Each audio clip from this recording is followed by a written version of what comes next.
Hello, everybody. Welcome to day two of New Year, New Gut. Why you're still bloated, tired, and stuck, and what really needs to change for you to feel better in your body.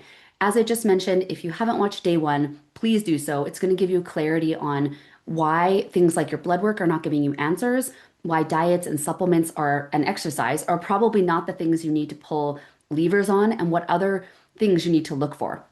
In yesterday's presentation, I shared four of the main root causes underneath the iceberg, underneath the surface, that really are behind the grand majority of chronic preventable symptoms. So anything digestive, hormonal, metabolic, things to do with insulin resistance, IBS, low energy, fatigue, headaches, and inflammatory symptoms.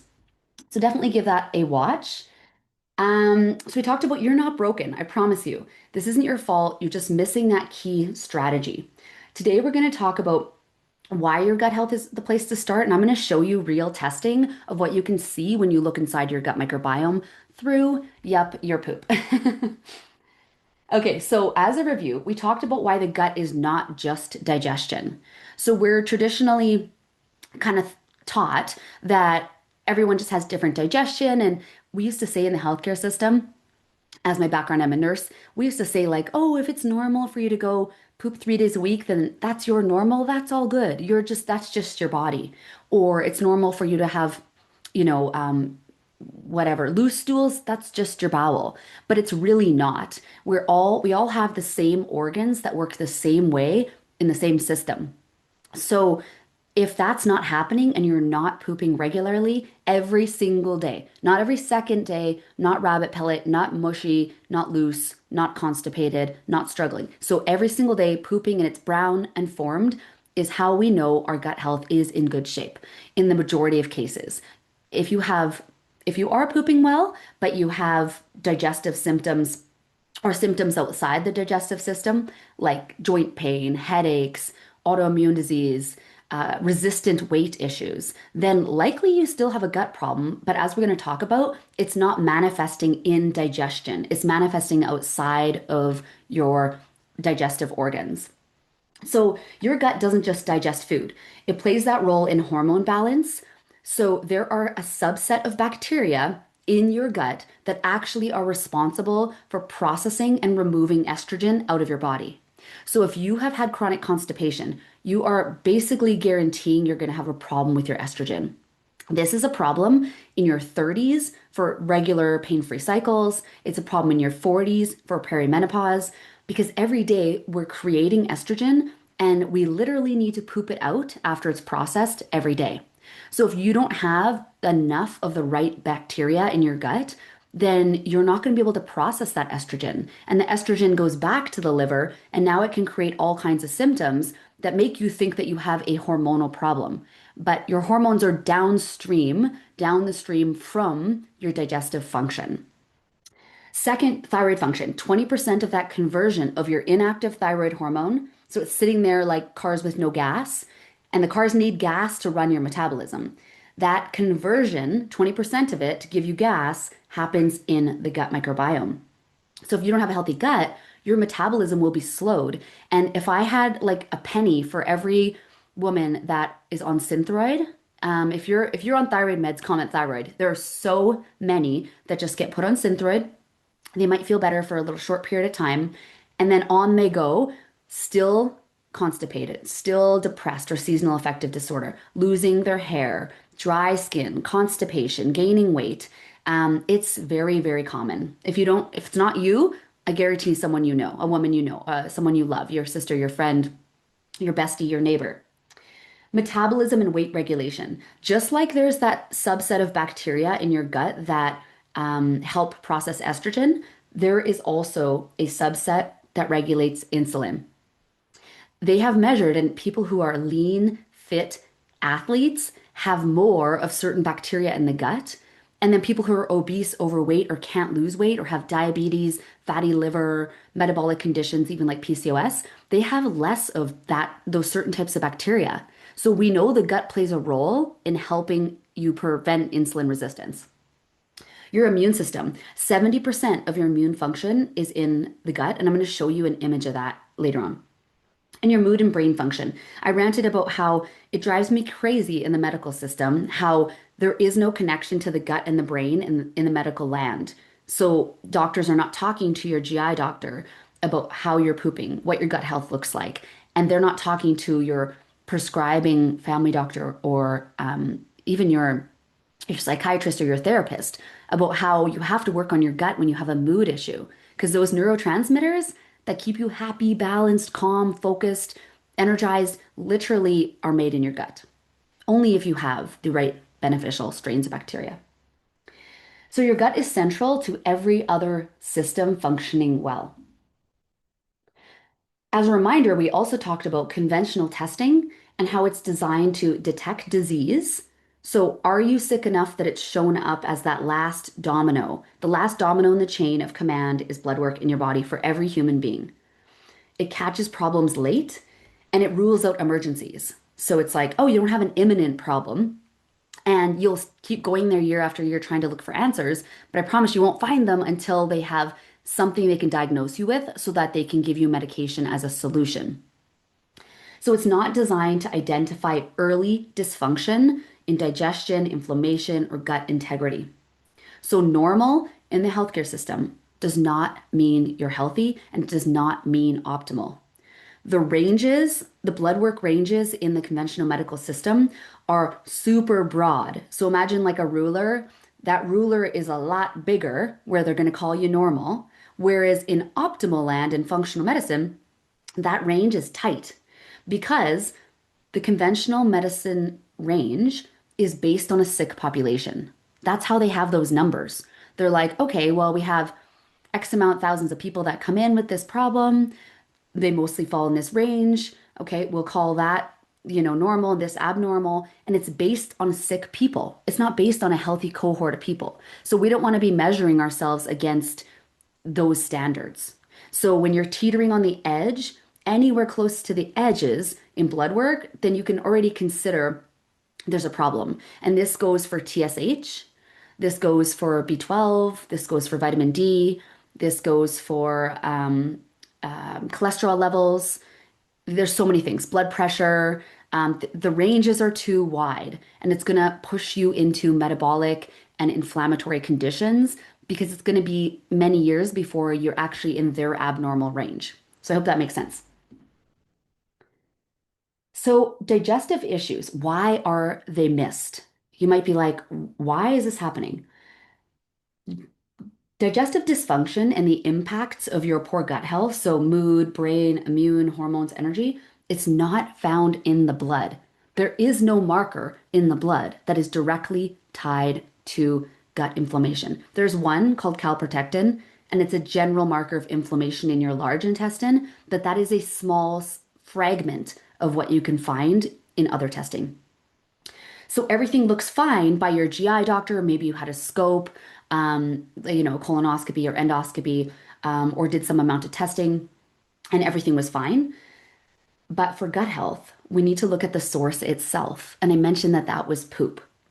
So the poop testing your doctor is going to run is not the same as a functional PCR stool test. So, poop is where you want to look. It is an important bodily fluid that shows us the direct thing we're trying to work on, which is improving gut health to improve overall health. So, here's a little snippet of what functional testing can show. So, on the left here, you have the tests that I run inside my program. This page shows opportunistic or overgrowth microbes.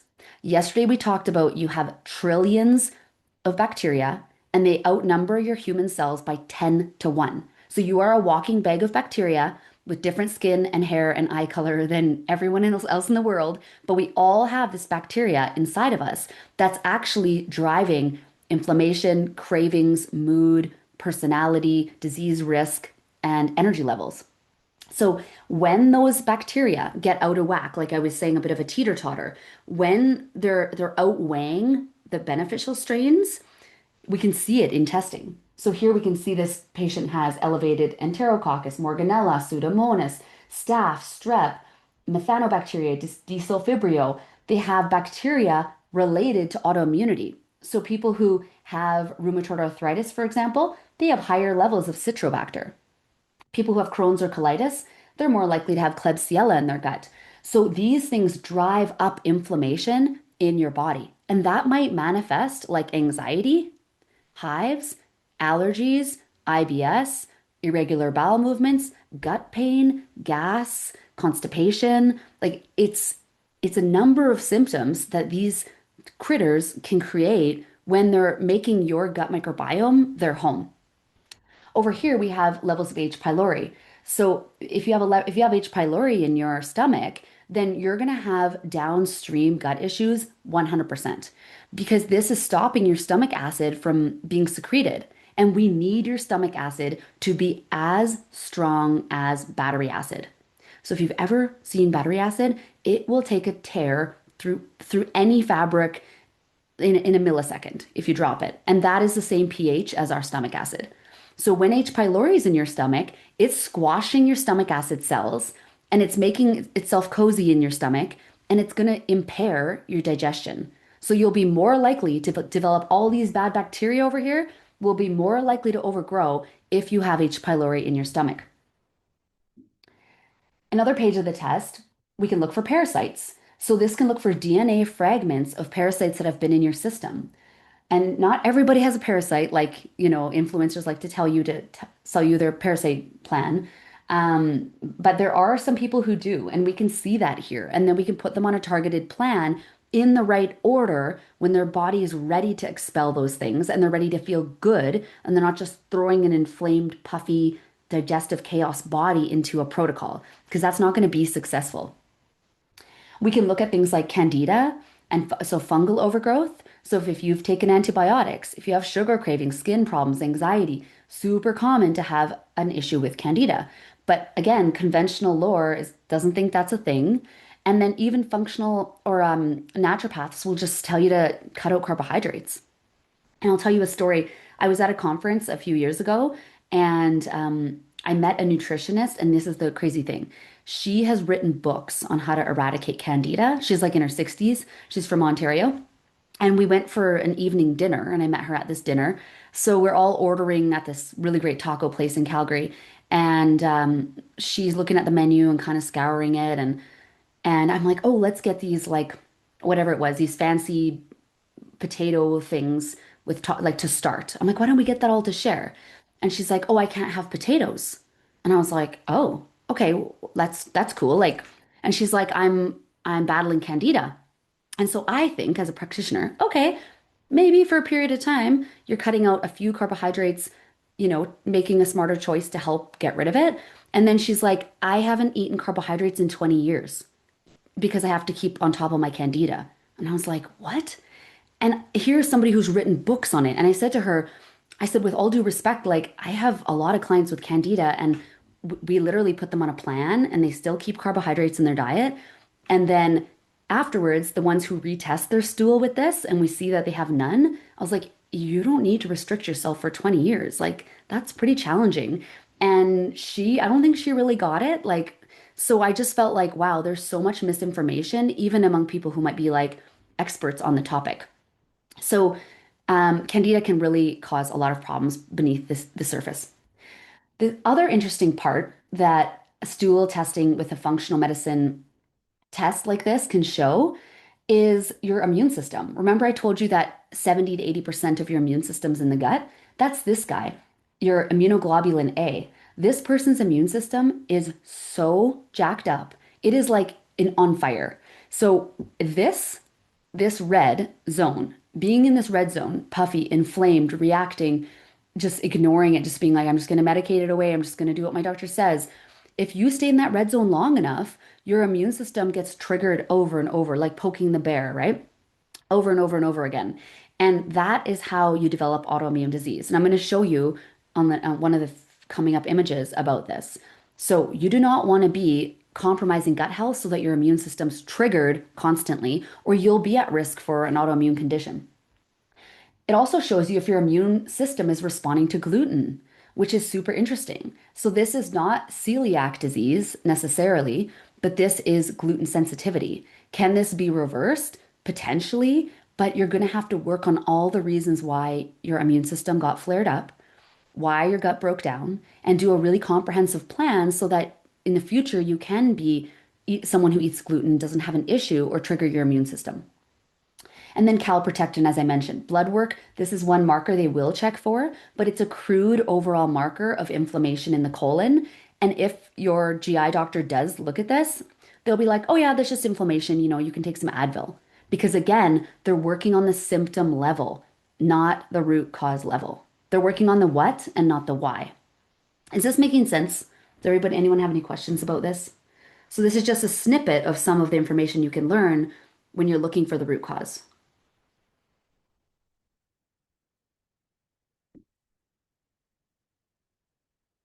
So when you get data about your own body, the right data, we can create a personalized plan for an individual that's exactly what their body is literally saying they need. Like there is no guessing games, there is no cookie cutter, there is no trying random strategies. And the results are incredible. This patient here on the left, she said ENA and ANA test now show negative. And these are autoimmunity markers for Hashimoto's. About 2 years ago, they were both positive, hence, I was considered at risk of autoimmune disease. I still go back to the recordings and refresh my memory on some of the content from the modules. Thanks so much for this incredible program and your coaching. I appreciate all your help. And again, when you work on the gut, this lady says, I had my first period last week in so long that had extremely minimal symptoms and hardly any cramps. I hardly knew I had it.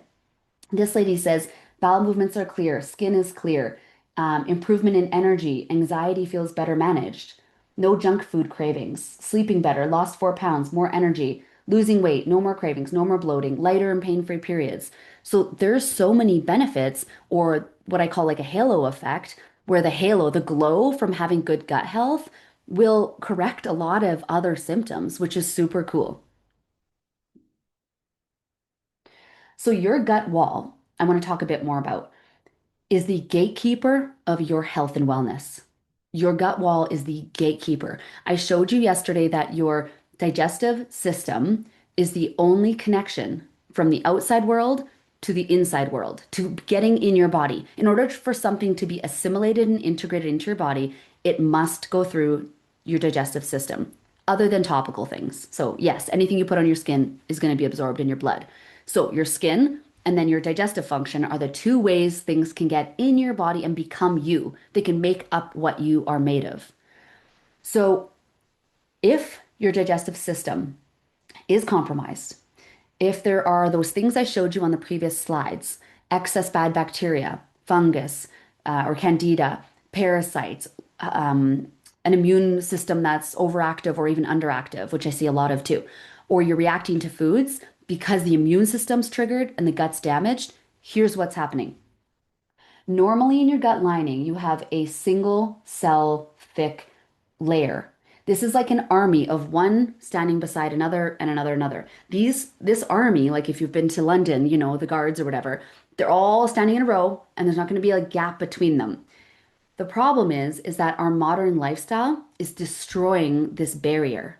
It is creating microscopic, so it's not holes like, oh my gosh, I have a hole in my gut, like I need surgery. I'm talking about microscopic leaks between the cells. And this is called leaky gut, or in the medical world, it's called intestinal permeability. When that gut becomes leaky and inflamed from having all those things going on in the microbiome, creating leaky gut, the gut pries apart. It allows in, here we can see all of these things in the image. It allows in food particles. It allows in, toxins that are coming in. It allows in bacteria. And this right here, this lining right underneath the cells, this is your immune system. So your immune system, on purpose, is a backup to your gut guard. Your gut is a guard, and whatever the guards let through, the immune system goes, okay, let me just double check those passports. Let me just double check that this is supposed to be here. So this lining is your immune system. And when things get through over here in the leaky gut image, because your gut wall is inflamed and damaged, then your immune system gets triggered. And guess what the next step is? Things go into your bloodstream. So a gut issue becomes a whole body issue. So many of you, we're going to talk about symptoms that come along with gut issues. but it rarely stays in the gut. If you have IBS, chronic bloating, constipation, loose stools, heartburn, it's not just that. I'm going to guarantee you have other symptoms if it's been going on for some time that maybe have just become your normal, like fatigue, headaches, migraines, cycle problems, whatever it is, joint pain, brain fog, mood swings. So, when nutrients aren't properly absorbed because the gut is compromised, these little villi are puffy and inflamed, and they're supposed to help take up nutrients. Then you develop fatigue.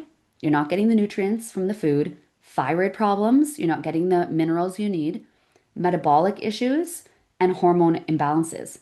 This leads to further imbalanced microbes. When you have imbalanced microbes, they create inflammation. And now you're getting weight gain that no amount of exercise or calorie counting or macro counting or what have you is helping. Fluid retention, blood sugar swings, getting hypoglycemic or hangry or always needing a snack or having no appetite in the morning. Those are all blood sugar problems. Or waking up in the night. And then when that happens, when your gut's compromised over time, we know that you're going to have poor estrogen detox. You're not going to poop out your estrogen daily. And now you might get PMS, endometriosis, or painful crampy cycles. Your blood sugar continues to become more erratic. So snacking generally tends to come into play here. And then that gut wall breaks down more. The immune system gets activated. And then symptoms progress outside the gut. Because when things go through that leaky gut, now they have access to the inside of your body, right? They've become you. So certain things are supposed to stay in the stool side of your intestines and get pooped out, but they're now having access to your bloodstream. So that's why we get a breakdown in skin. So eczema, rosacea, acne, hives, allergies, or joints, or brain. So brain fog, concentration, focus, memory, mood. So anxiety, low mood, mood swings, any number of brain issues. So those digestive issues, unchecked, will become other symptoms. So leaky gut is why you may have fatigue, brain fog, UTIs, or repeated sinus infections, the joint pain, the sugar cravings, the perimenopausal chaos. Because what perimenopause is doing, it's shifting your hormones as it naturally should. It's a normal, healthy like process that we all have to go through if we're fortunate enough to live long enough. But it's going to reveal the cracks in the foundation of your health. So if you're doing laundry right now, if you're cleaning, if you're playing with your toddler, come back to me because perimenopause is going to reveal the cracks in the foundation that you've ignored. If you have ignored your digestion, your inflammation, your blood sugar levels, your habits, your lifestyle, and you've been like, I had kind of mild symptoms, and then bam, I hit my late 30s, 40s, and now I have a bazillion and one amplified problems. They did not develop overnight. They did not develop overnight. They have been a slow burn. It has been a slow burn. And now those symptoms are getting accentuated and exacerbated because you didn't have the foundations of your health built to go into it. It's like you went into the Amazon forest without a map, without food, without preparation, and someone said, you got to find your way out. And you're like, whoa, what the heck? I didn't bring a backpack. I wasn't prepared. Nobody told me. I don't even have water. And you feel really lost. So, in order to navigate your health, the really inconvenient truth is that you kind of need to understand your body. Like, I just don't know how to have someone be healthy if they don't understand their body. So, I'm a really big proponent of believing that if you want to not be average, if you don't want average health, so you don't want heart disease, cancer, stroke, because that's one and two, two and three, that's the majority of people. If you don't want to have that as you hit your 50s and 60s, or maybe your parents or even you are dealing with, depending on your age, then you're going to have to do something different. It's not as easy as just trying to eat healthy and trying to go to the gym and taking a couple supplements. I promise that that's what the majority of people are sort of trying to do, and they're still running into the problems because you have to understand your body on a level that unfortunately we're not taught in the school system or healthcare system for that matter. So these symptoms are not separate problems. They're all downstream effects from poor gut health.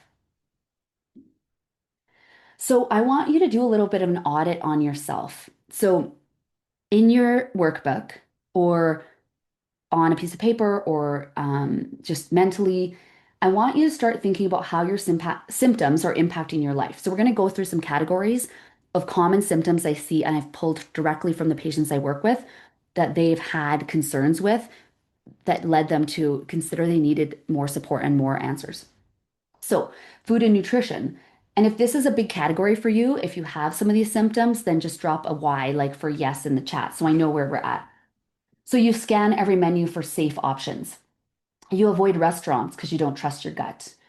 You're scared to eat before a meeting, road trip, or social event. You skip meals and then maybe binge or overeat later because you're starving, like in the evening.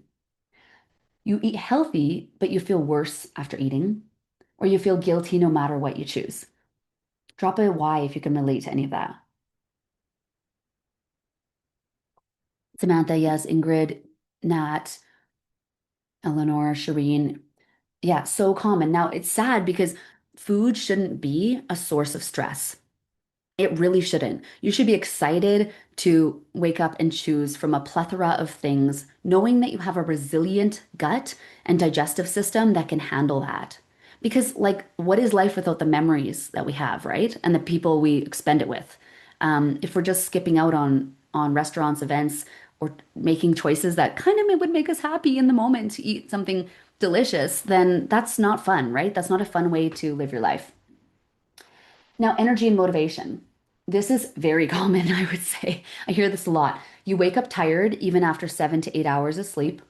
You hit a wall around 2 to 3 p.m. Maybe you reach for, chocolate or toast or crackers or a bagel or, a frappuccino or whatever.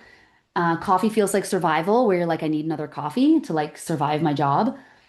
You get through the day, but you crash at night.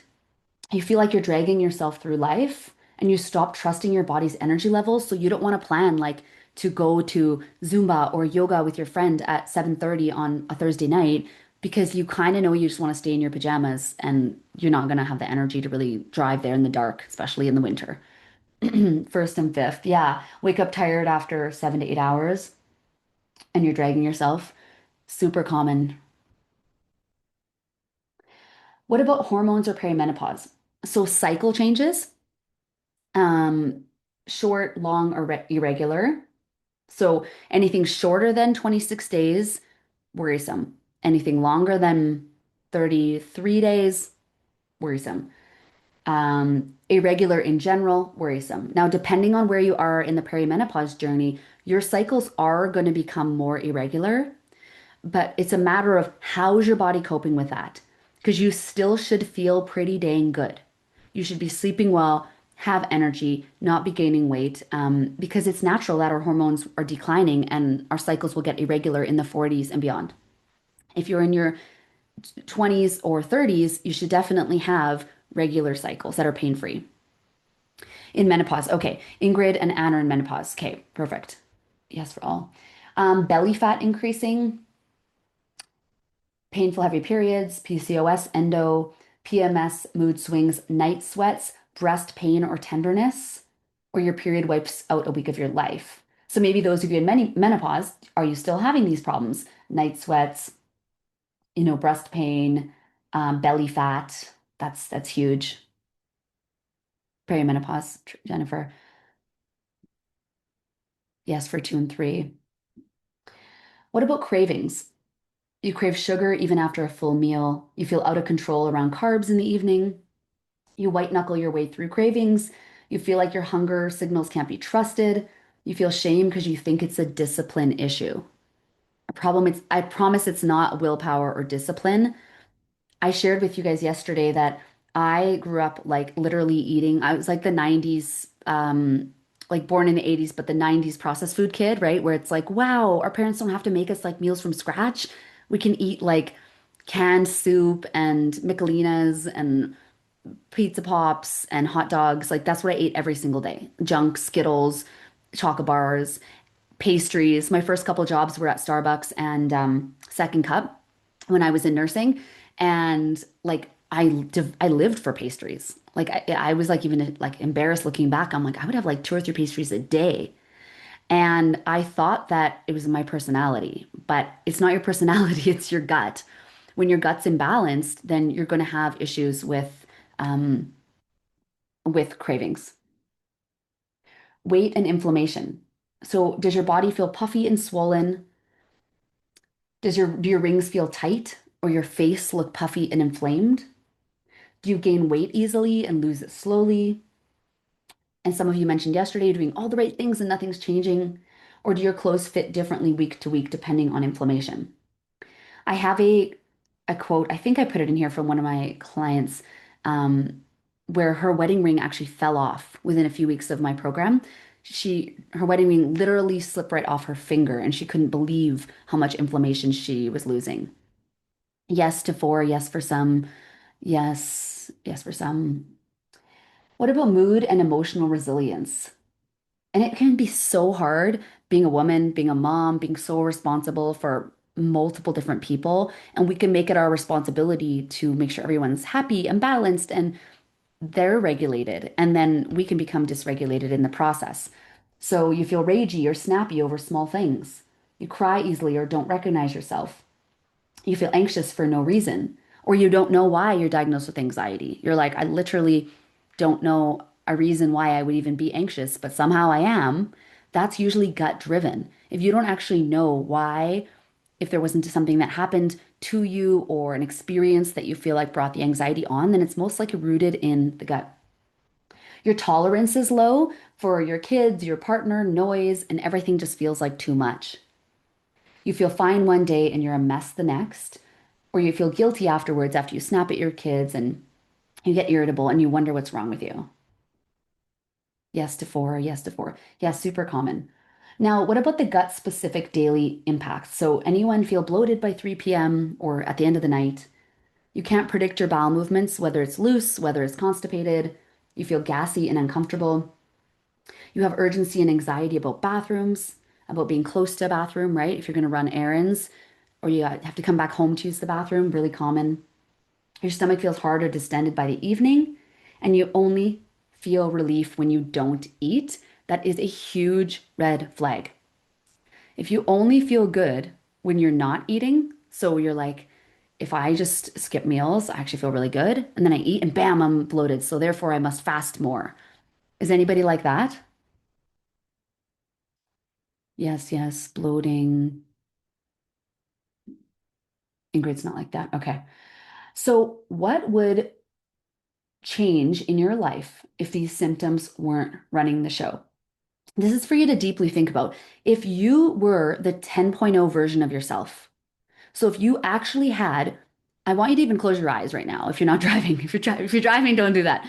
But if you can, close your eyes and literally visualize the glowiest, calmest, happiest, leanest version of yourself.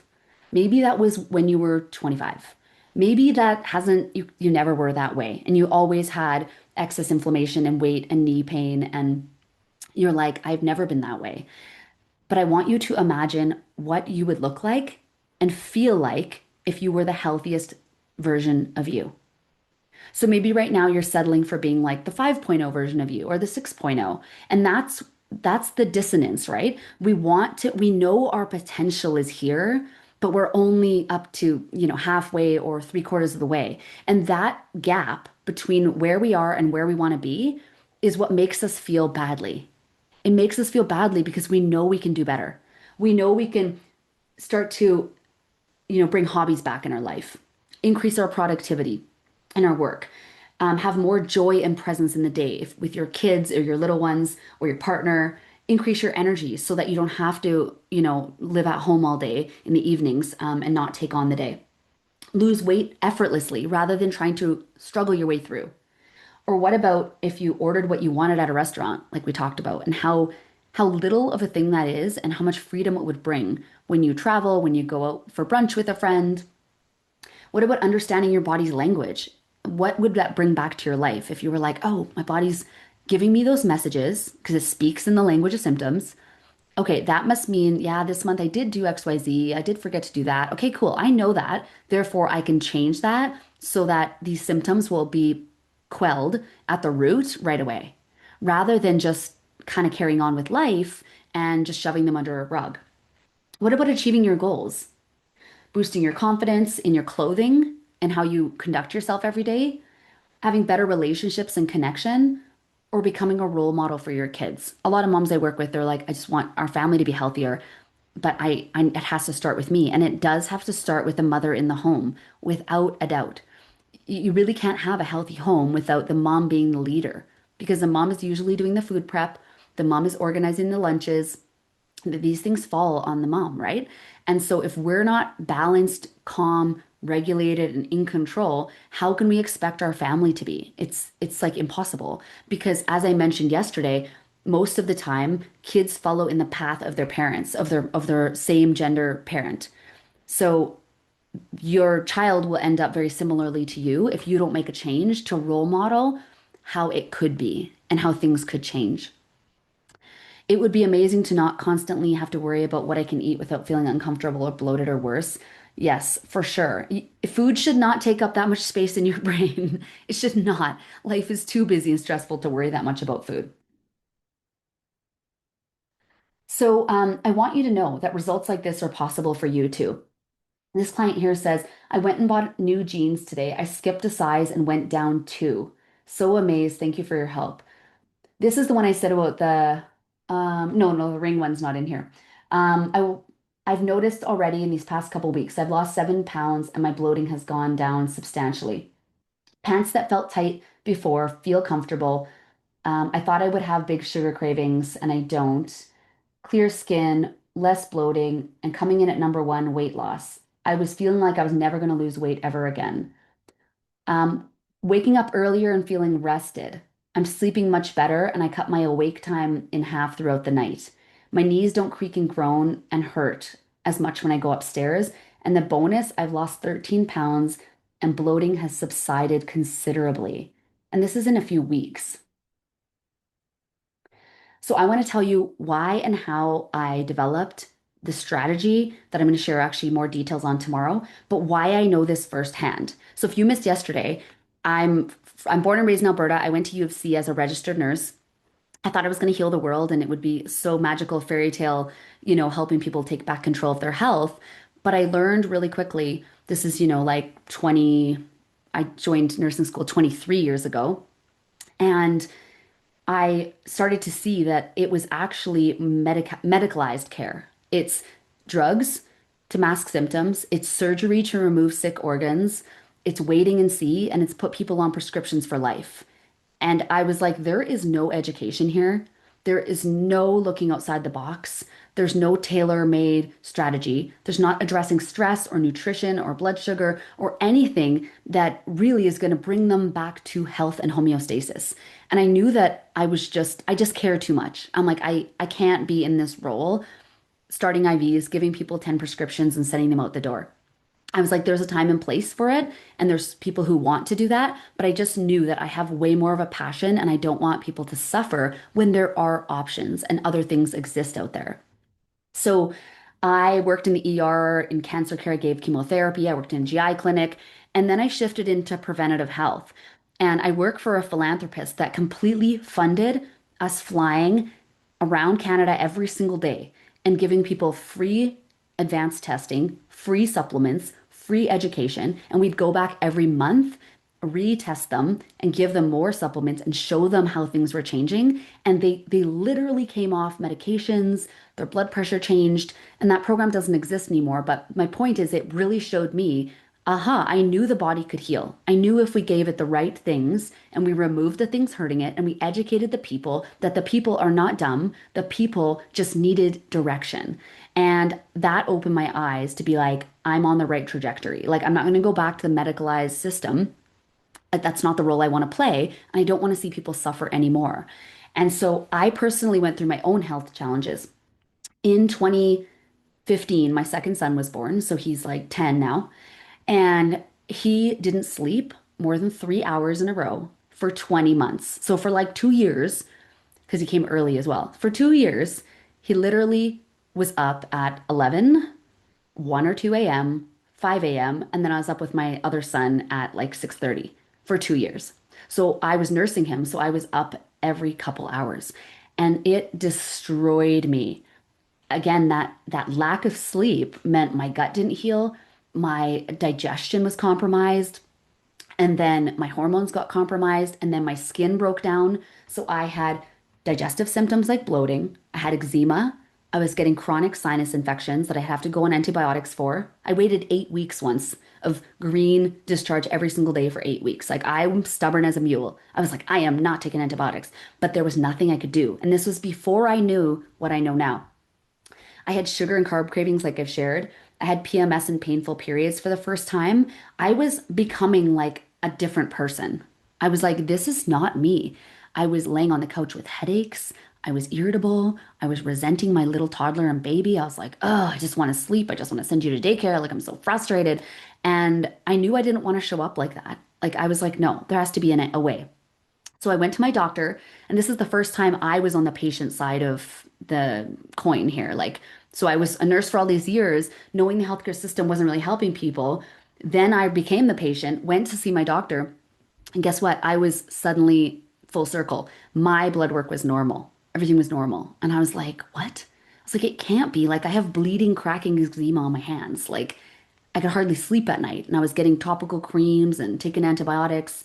And I knew there had to be a better way. Because again, I believed and I saw people could heal in that other role that I played. So, what changed everything wasn't trying harder, it was learning about functional medicine and integrative health. I took advanced certification programs in the US where they're very advanced in their preventative and reversal of chronic health conditions. And I understood how our gut health affects everything. That I learned that my gut was at the root of PMS, of headaches, of mood swings, of cravings for sugar, of my immune function, of my skin issues, of my headaches. And that gut dysfunction and dysbiosis was showing up long before it was ever going to show up in my blood work. So the right tests that I ran once I learned about this other whole other world that exists out here to give you answers. I ran those tests on myself and I discovered that I had H. pylori. I had bacterial overgrowth. I had candida. I had a reaction to gluten. I had all the things. I had mineral deficiencies that I look for in hair in my clients. I had so many things that were wrong that were not caught in the system. And when I put myself through strategic rebuilding of health, of the foundations of health, so all the things, blood sugar, lifestyle, environment, making the right choices every single day to set the stage, and then taking the right targeted supplements in the right order, my gut health healed, and so did all the other symptoms. My skin cleared up, as never went back. I no longer had headaches. And now at 42, like I mentioned to you guys, I literally have pain-free cycles and I have for like 5 years.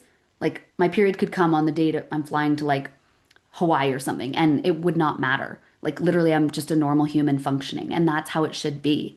And that's what got me really passionate because once I ran these tests and I was like, oh my gosh, all these things are wrong. And this is what's behind all these problems that people haven't got answers for. I need to do this. I need to create something that helps women do this, the women who want to not suffer any longer and really take back control of their health.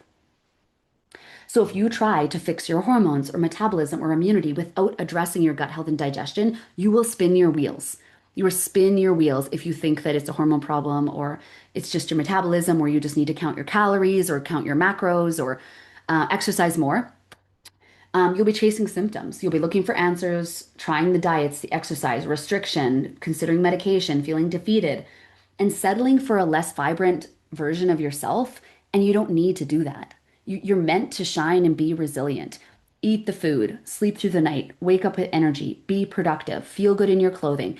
Really have nothing holding you back, like no limitations on your goals or the activities or the adventures you go on. If you follow me on social media, you'll see on Instagram, you'll see a lot of my photos that I like write little snippets on or whatever. They're all photos I've taken. They're of hiking, of skiing, of mountain biking, of hanging out on the lake with my kids when in the summer. It's always being in the action. It's not being a sidelined person. Like, don't be I really don't want you to be a sidelined mom or a sidelined woman and who's just watching her life go by because at the end of your life, and I don't even mean this to be grim, I mean this to be inspiring. At the end of your life, I really believe we're all going to meet with the 10.0 version of ourselves. And we're going to see and be faced with who we could have been, what we could have done. And you want to close that gap between where you are and who you could be so that by the end, you've made the biggest impact. You've truly lived. You said yes to adventures and opportunities, and you don't look back with regret. Because I think regret's probably one of the most painful human emotions at the end of life. And we're not there. Like I'm in my 40s, but anything could happen, right? But I just want you to know that the life you live, you're going to reflect on it at some point. And I really want that to be something that you're proud of and you felt like you took the bull by the horns, as they say, and soaked it in. So when you address your body as a whole, gut, blood sugar, lifestyle, stress, everything finally clicks.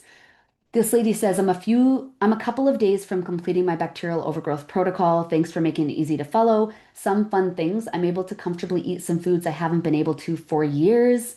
I'm trying things carefully. At the beginning of the protocol, my eczema was pronounced. Now it's barely there. This lady says, I just went for my allergy test and they tested me for 150 different allergens, both food and environmental. The last time I had this done was 7 years ago, and I had a long list of nut and seed and some other food allergies. Today, I had zero food allergies, none, nothing showed up. And this was after doing my program. This lady here says, my experience working with Ninu was amazing and valuable. I learned so much from the program, and I incorporated the learning into my day-to-day life. This is where I'm really huge on helping you be empowered in your life. So you walk through your life with confidence. You're not going into the doctor's office being like, oh, what other test could I ask for? You know, he's going to think I'm crazy. It came back normal. What else should I do? And just feeling like you're always looking for answers. So today wasn't about feeling overwhelmed. It's about seeing how your symptoms are connected, how you don't have 100 problems with your health. You have a few key areas that need to be strategically dialed in. It's about understanding that answers do exist. And I showed you snippets of what you can see in functional gut testing.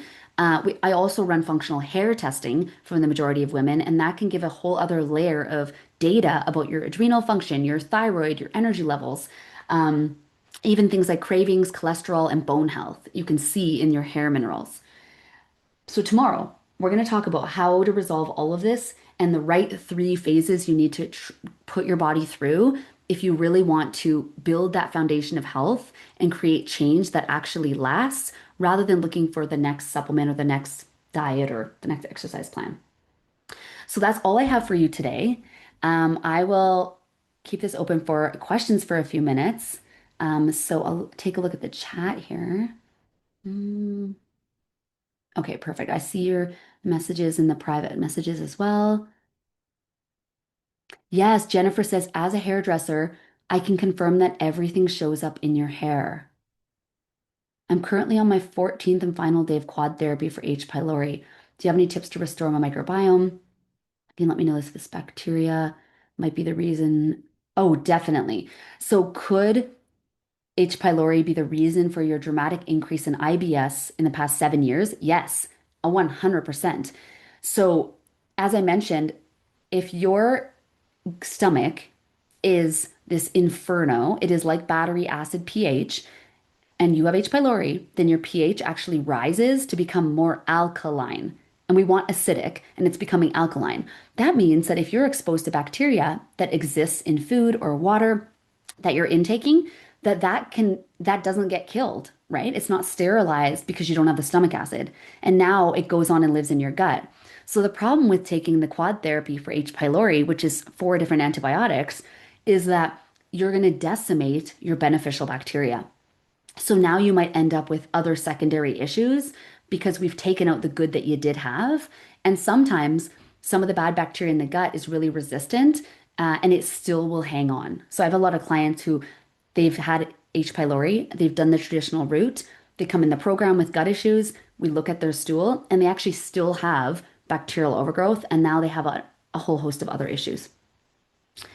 My son has gluten allergy. Is this curable curable at all, or is it a lifelong allergy? So if he's celiac, this is very, very far gone autoimmune disease.